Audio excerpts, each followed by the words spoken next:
청취자 여러분, 안녕하세요. 도시노마드 빨강무리엔 덕후 영앤입니다.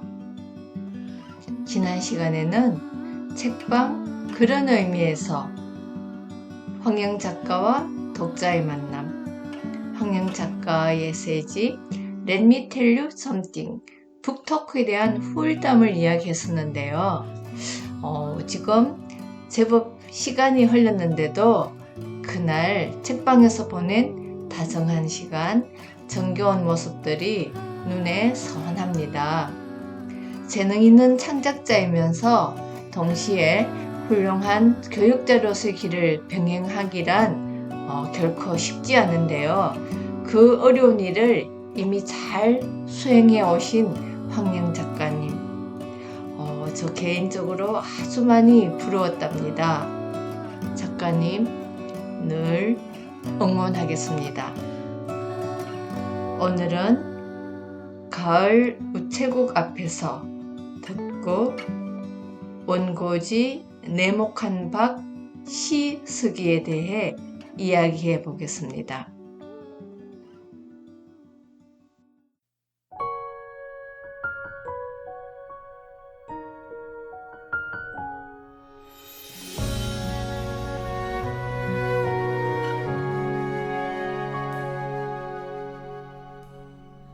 가을 우체국 앞에서 그대를 기다리다 노란 은행잎들이 바람에 날려가고 지나는 사람들 같이 저 멀리 가는 걸 보네. 세상에 아름다운 것들이 얼마나 오래 남을까. 한여름 소나기 쏟아져도 굳세게 버틴 꽃들과 지난 겨울 눈보라에도 우뚝 서 있는 나무들 같이 하늘 아래 모든 것이 저 홀로 설 수 있을까.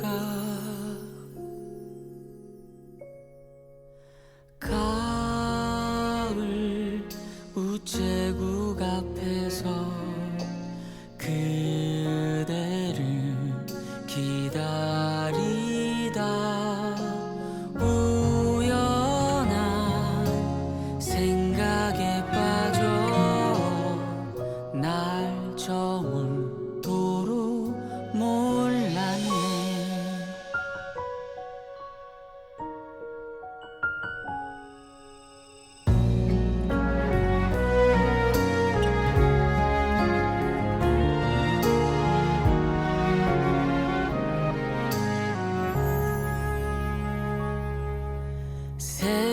세상에 아름다운 것들이 얼마나 오래 남을까.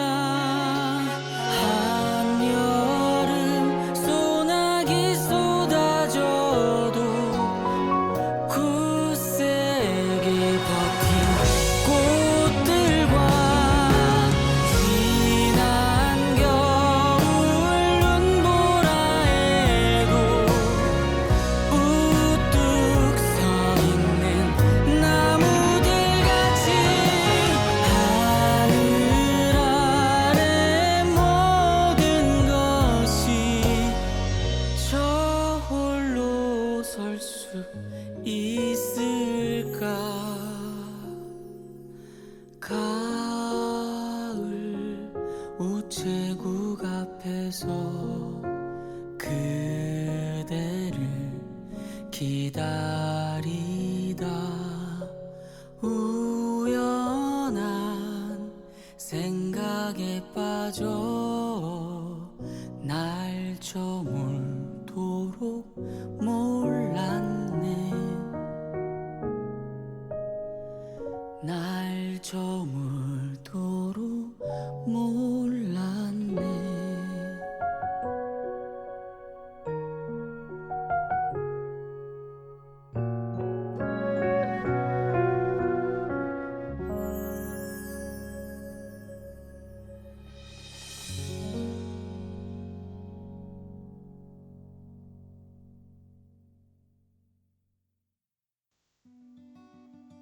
네, 가을 우체국 앞에서 듣고 다시 돌아왔습니다.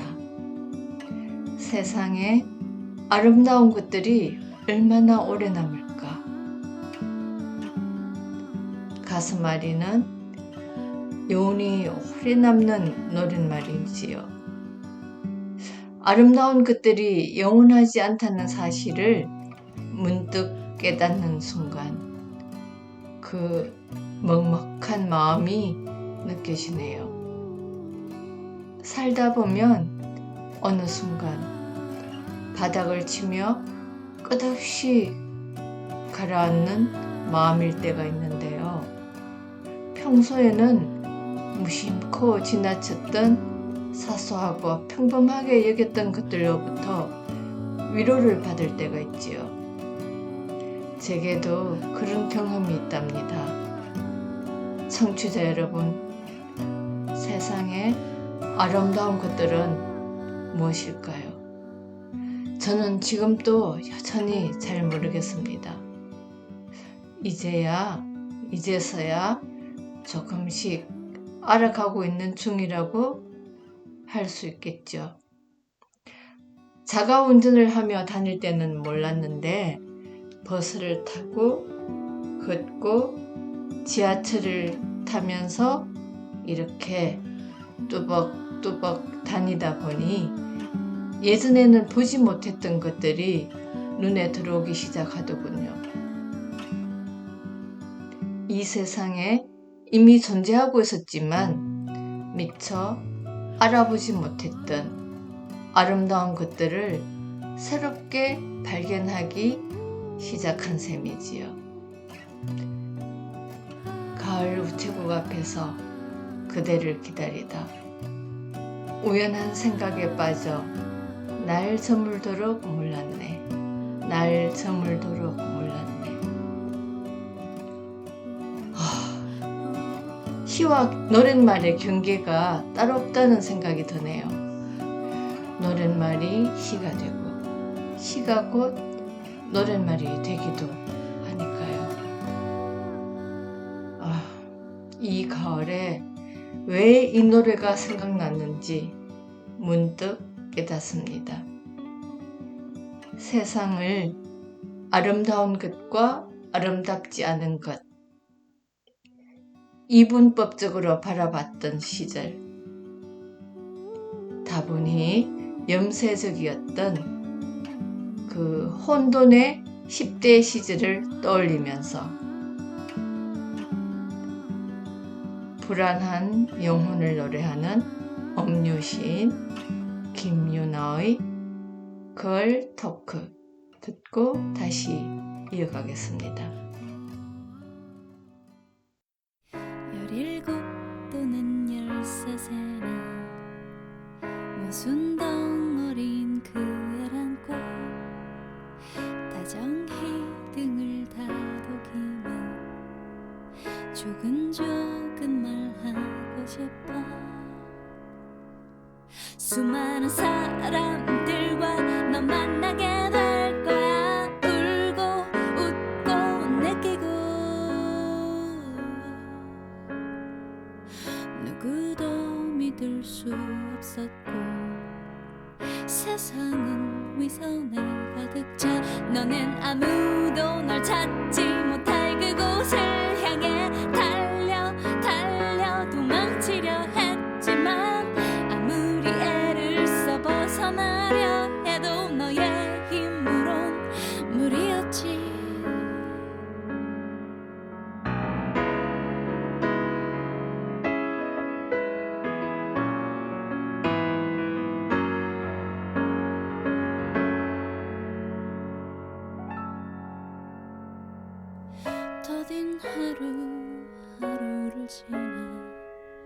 25, 30이 돼도 여전히 답은 알 수 없고 세상은 미쳐 있을 테지. 그래 넌 사람이 토하는 검은 기운 속에 진저리를 치며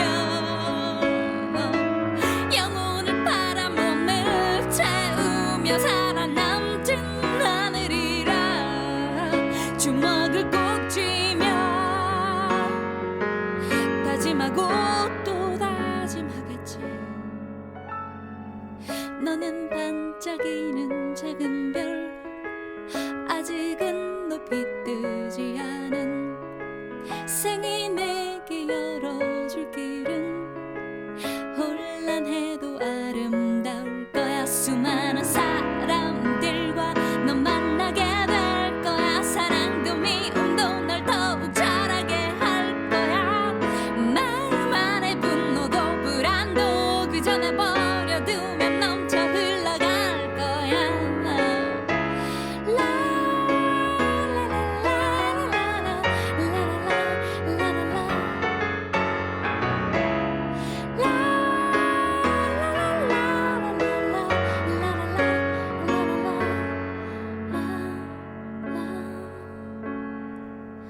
열일곱 또는 13세나 상처투성인 그 애를 안고 다정히 등을 다독이며 사랑한다 말하고 싶어.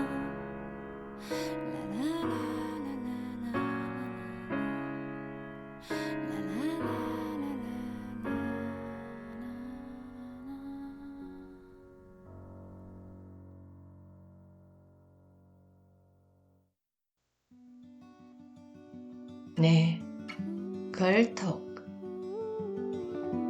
17 또는 13세이나 모순덩어리 그 애를 안고 다정히 등을 다독이며 조근조근 말하고 싶어.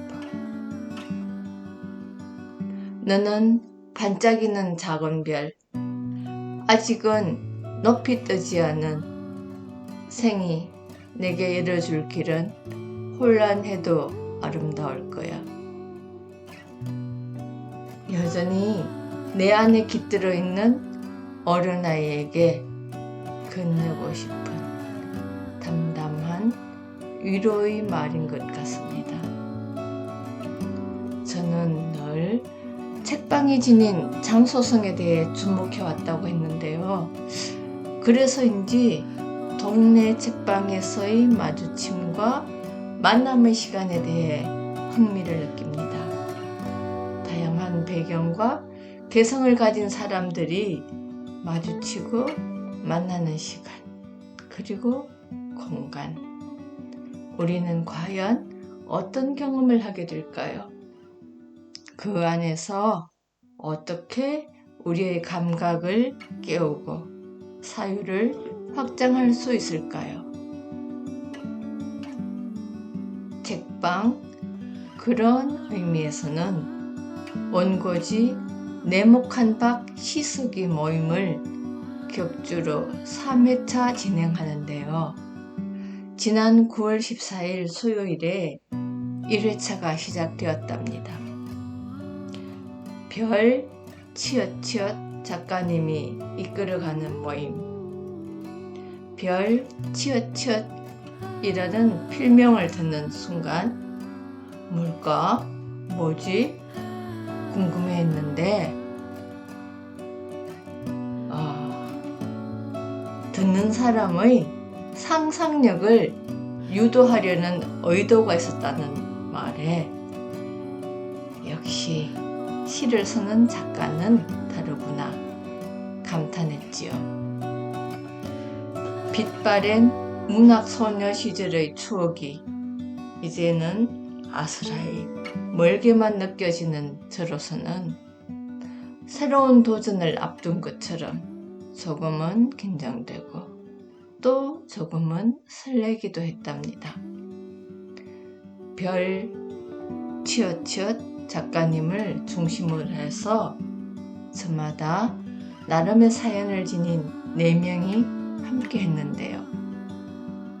철학을 전공했고 한때 잡지사 에디터를 꿈꾸다가 지금은 시를 주제로 한 다큐멘터리를 제작한다는 H.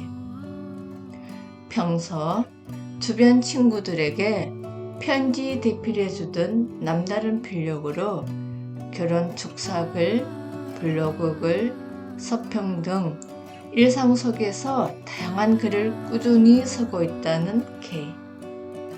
시쓰기 모임에 참여하기 위해 서울에서 온 J는 자유로운 글쓰기를 선호하지만 시의 형식에 관심이 있다고 하는군요.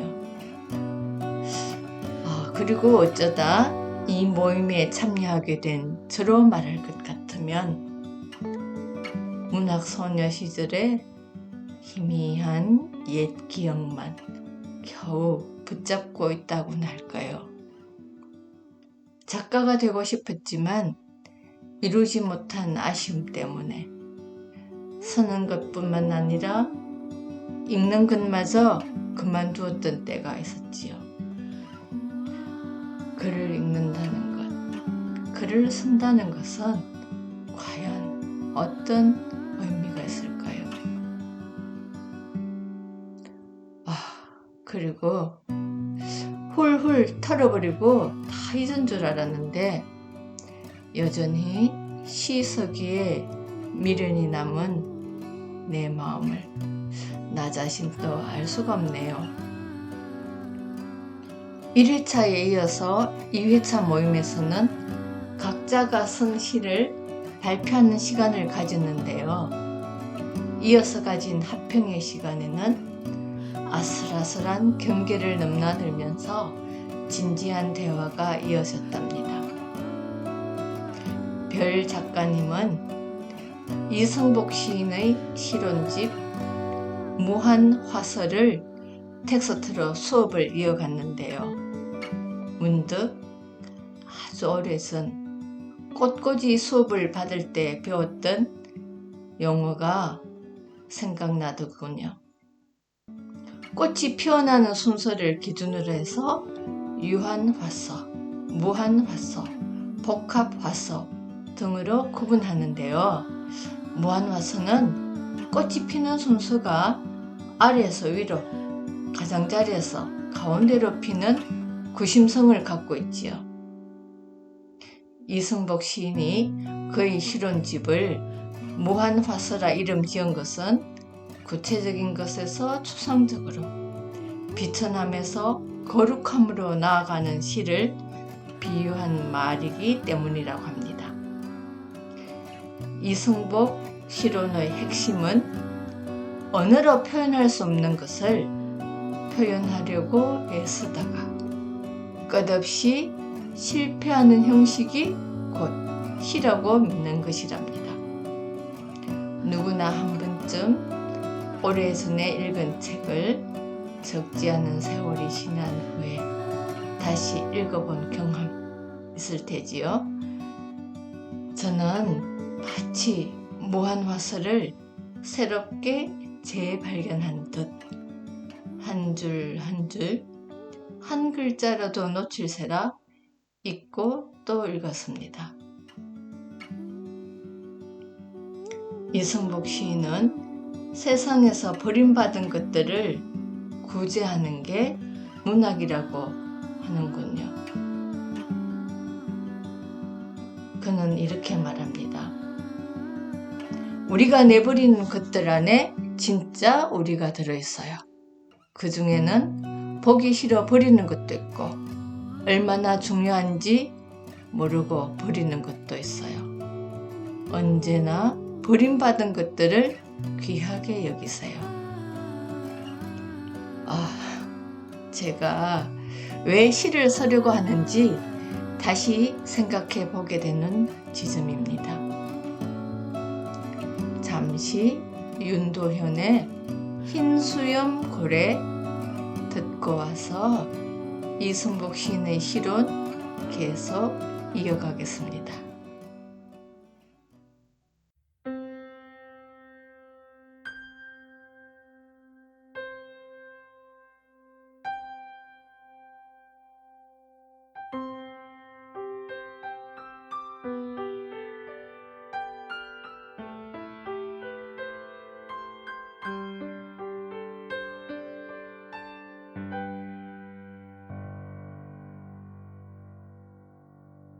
작은 연못에서 시작된 길 바다로 갈 수 있음 좋겠네. 어쩌면 그 험한 길에 지칠지 몰라. 걸어도 더딘 발걸음에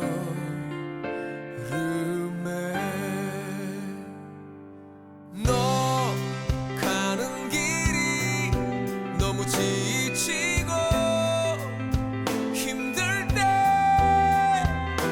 말을 해줘. 숨기지 마. 너론 자가 아니야.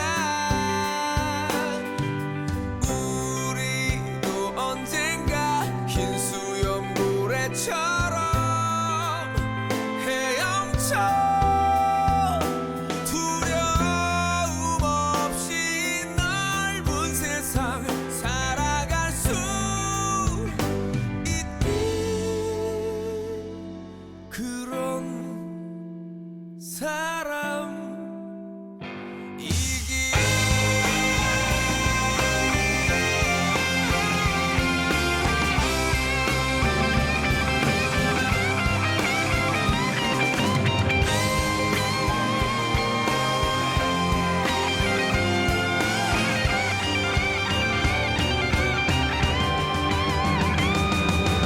더 상처받지마. 이젠 울지마. 웃어봐.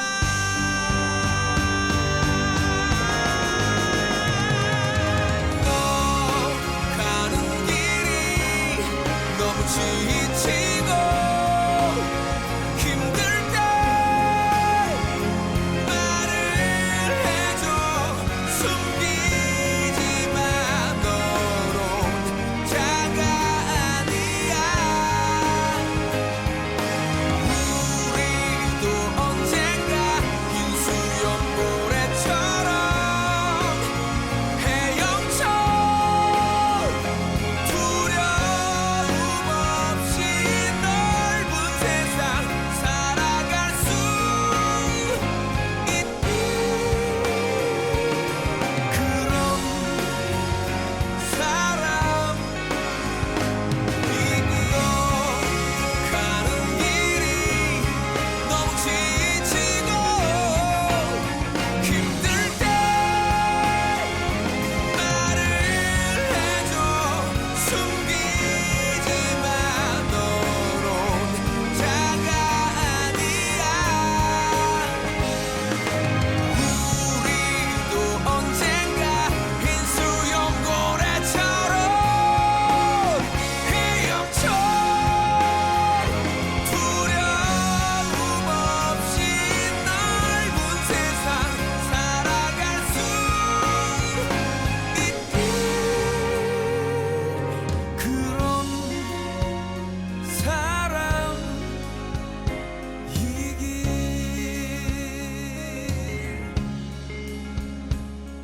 그런 사람이길.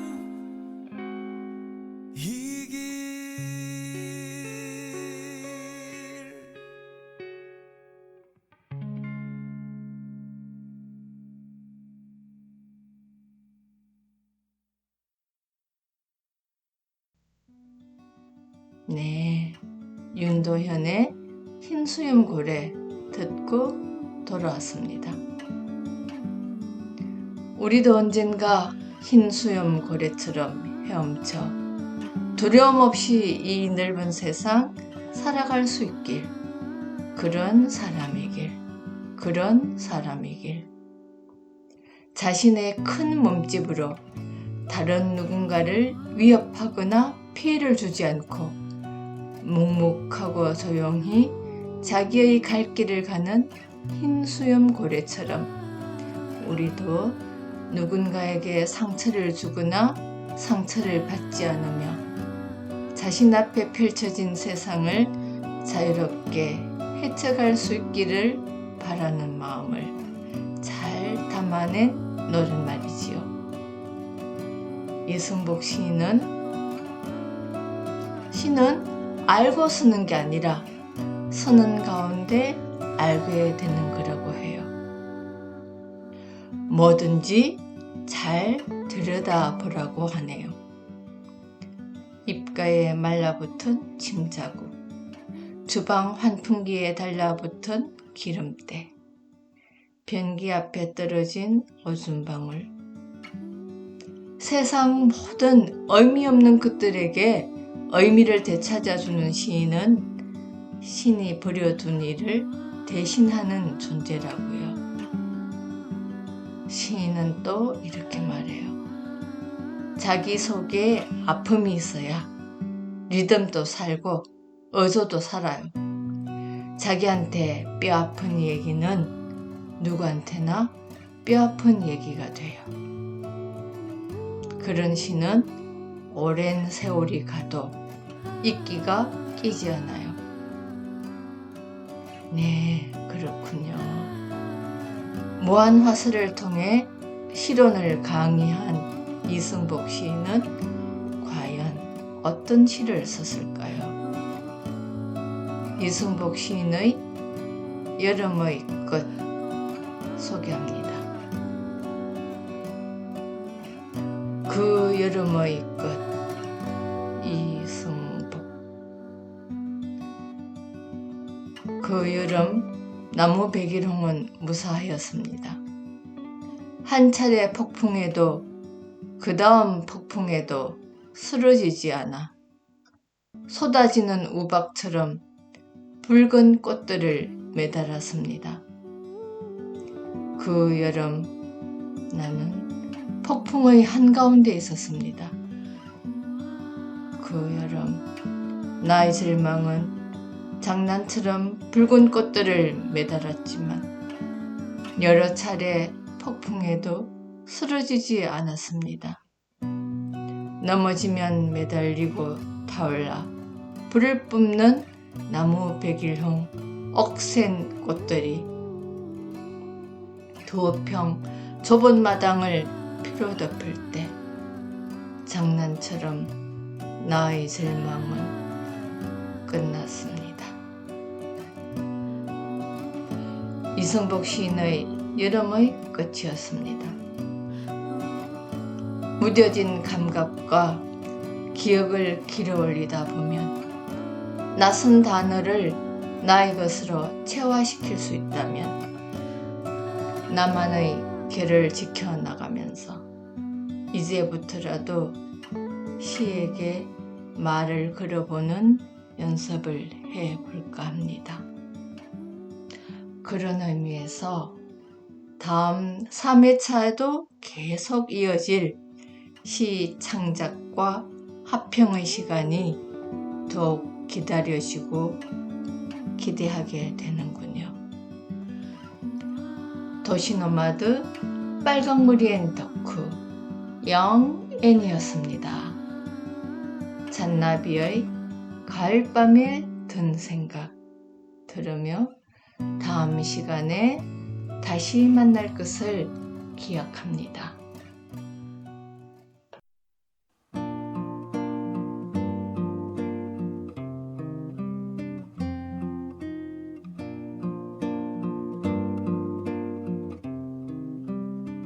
머나먼 별빛 저 별에서도 노래를 부르는 사랑 살겠지. 밤이면 오손도손 그리운 것들 모아서 노래를 지어 부르겠지. 새까만 밤하늘을 수놓은 별빛마저 불어오는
터질